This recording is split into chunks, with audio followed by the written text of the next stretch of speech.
Hi dears, നമ്മൾ ഇന്ന് പഠിക്കാൻ പോകുന്നത് ബേസിക് എലമെൻറ്റ്സ് ആണ്. നമ്മൾ മെഹന്തിയുടെ ഏറ്റവും കൂടുതൽ അറിഞ്ഞിരിക്കേണ്ട കാര്യങ്ങളാണ് ബേസിക് ആയിട്ടുള്ള എലമെൻറ്റ്സ്. അപ്പോൾ അതേതൊക്കെയാണെന്ന് നമുക്ക് നോക്കാം. ഫസ്റ്റ് വരുന്നത് ലൈൻസ് ആണ്.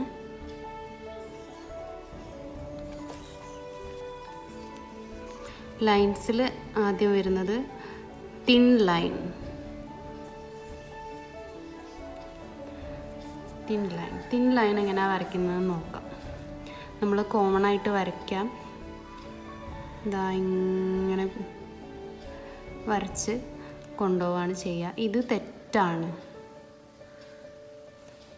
കറക്റ്റായിട്ടുള്ള മെത്തേഡ് എന്ന് പറയുന്നത് നമ്മൾ ആദ്യം ഇവിടെ ഒന്ന് സർഫസിൽ ടച്ച് ചെയ്യാം, എന്നിട്ട് പിന്നെ ഒന്ന് കോണ് പൊക്കി പിടിക്കാം, എന്നിട്ട് ഇങ്ങനെ പ്രഷർ ചെയ്തിട്ട് ജസ്റ്റ് ഇതാ ഇങ്ങനെ വലിച്ചു കൊടുക്കുക. എന്നിട്ട് എവിടെയാണോ നമുക്ക് അവസാനിപ്പിക്കേണ്ടത് അവിടെ ഒന്നുകൊണ്ട് ടച്ച് ചെയ്ത് കൊടുക്കുക. നമ്മൾ കയ്യിലാണെങ്കിൽ കയ്യിൽ ടച്ച് ചെയ്യരുത്, പൊക്കി പിടിച്ചിട്ട് തന്നെ ലൈൻ ഇങ്ങനെ കൊണ്ടുപോകണം. കണ്ടോ, ഇങ്ങനെ വെച്ച് കൊടുക്കുക. ഇതാണ് കറക്റ്റ് മെത്തേഡ്.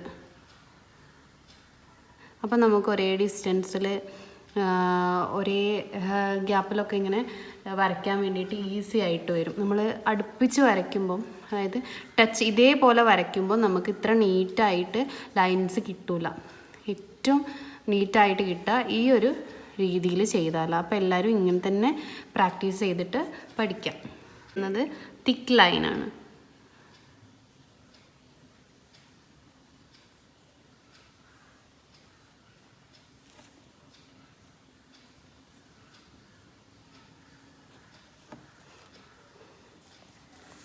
തിക്ക് ലൈന് വരയ്ക്കുമ്പോൾ നമ്മൾ തിക്കാക്കി കൊടുക്കാൻ വേണ്ടി ഇങ്ങനെ പ്രഷർ ചെയ്തിട്ട് ഇങ്ങനെ കൊടുക്കും അല്ലേ. ഇത് തെറ്റാണ്. ഇത് കണ്ടില്ല, അവിടെ ഇവിടെയും പല സൈസായിട്ടാണ്. ഇവിടെ കുറച്ച് ബൾജായി നിൽക്കുന്നുണ്ട്, പിന്നെ കുറഞ്ഞ്, അങ്ങനെയാണ് നമുക്ക് കിട്ടുക. അപ്പോൾ നമ്മൾ എന്ത് ചെയ്യുക, ആദ്യം നമ്മൾ തിൻ ലൈന് വരയ്ക്കാം. തിൻ ലൈന് വരയ്ക്കുന്ന മെത്തേഡ് നമ്മൾ ആദ്യം പഠിച്ചു. ആ ഒരു മെത്തേഡ് തന്നെ നമ്മൾ തിൻ ലൈന് വരയ്ക്കുക. എന്നിട്ട് ഒരെണ്ണം കൂടെ അതിൻ്റെ തൊട്ടടുത്തായിട്ട് വരച്ച് കൊടുക്കുക. കണ്ടോ. ഇനി നമ്മൾ എന്ത് ചെയ്യുക, ഇതൊന്ന് ഫില്ല് ചെയ്ത് കൊടുക്കുക. നന്നായിട്ട് പ്രഷർ ചെയ്തിട്ട് സാവധാനം കൊണ്ടുപോയാൽ മതി. പ്രഷറിങ് ഒരേപോലെ കൊടുത്തിട്ട് ഇങ്ങനെ കൊണ്ടുപോകാം. അപ്പോൾ അത് ഫില്ലായിക്കോളും. കണ്ടോ. ഇതാണ് തിക്ക് ലൈൻ ചെയ്യുന്ന കറക്റ്റ് മെത്തേഡ്. ഒന്നുകൂടെ കാണിക്കാം. തിൻ ലൈന് വരയ്ക്കുക, തൊട്ടടുത്തായിട്ട് വീണ്ടും തിൻ ലൈന് പൊക്കി പിടിച്ചിട്ട് തന്നെ വരയ്ക്കണം. കണ്ടോ. ഇനി നമ്മൾ എന്ത് ചെയ്യുക, ഇതിനെ ഇങ്ങനെ പ്രഷർ ചെയ്തിട്ട് കൊണ്ടുപോവാം.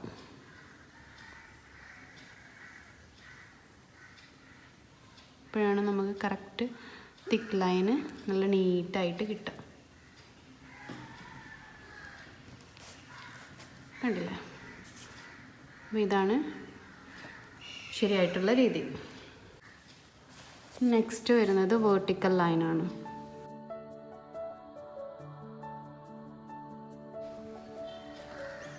വേർട്ടിക്കൽ ലൈൻ എന്ന് പറഞ്ഞു കഴിഞ്ഞാൽ നമ്മൾ തിൻ ലൈൻ ചെയ്യുന്നത് തന്നെ കണ്ടോ, പൊക്കി പിടിച്ചിട്ടായിരിക്കണം ചെയ്യുന്നത്. ജസ്റ്റ് ഇങ്ങനെ താഴേക്ക് വരച്ചു കൊടുക്കുക. ഇതാണ് വേർട്ടിക്കൽ ലൈൻ. തിൻ ലൈൻ ചെയ്യാനാണ് നമ്മൾ ഏറ്റവും കൂടുതൽ നന്നായിട്ട് പ്രാക്ടീസ് ചെയ്യേണ്ടത്. അത് ഓക്കെ ആയാലേ നമുക്ക് ഇതെല്ലാം ഓക്കെ ആവുള്ളൂ. അപ്പം ജസ്റ്റ് ടച്ച് ചെയ്യുക, എന്നിട്ട് ഇങ്ങനെ വലിച്ചു കൊടുക്കുക. എവിടെ അവസാനിപ്പിക്കേണ്ട അവിടെ ടച്ച് ചെയ്യുക. ഒരുപാട് സ്പീഡിലൊന്നും ചെയ്യണ്ട.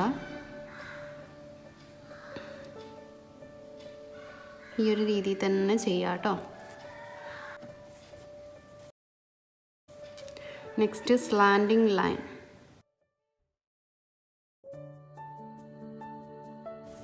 സ്ലാൻഡിങ് ലൈൻ എന്ന് പറഞ്ഞാൽ ചെരിഞ്ഞിട്ട് നമ്മൾ വരച്ചു കൊടുക്കുന്ന ലൈനാണ് സ്ലാൻഡിങ് ലൈൻ എന്ന് പറയുന്നത്. കണ്ടില്ലേ, ആ ഒരു തിൻ ലൈൻ ചെയ്ത മെത്തേഡ് തന്നെയാണ് ഇതിനൊക്കെ ചെയ്യേണ്ടത്. ചെരിച്ചിട്ടാണ് വരയ്ക്കുന്നത് മാത്രം. ഒരേ ഗ്യാപ്പിൽ നമുക്ക് എങ്ങനെയും വരയ്ക്കാം. ചരിച്ചിട്ടാണ് വരിക എന്നുള്ളത് മാത്രമേ ഉള്ളൂ വ്യത്യാസം. ഇതാണ് സ്ലാൻഡിങ് ലൈൻ. നമ്മളിത് പൊക്കി പിടിച്ച് ചെയ്യുമ്പോഴാണ് നമുക്ക് കുറച്ചുകൂടെ ഈസി ആയിട്ട് ലൈന് ഇതേപോലെ കിട്ടുള്ളൂ. അപ്പോൾ ഇതേപോലെ പൊക്കി പിടിച്ചിട്ട് തന്നെ എല്ലാവരും പ്രാക്ടീസ് ചെയ്യാം.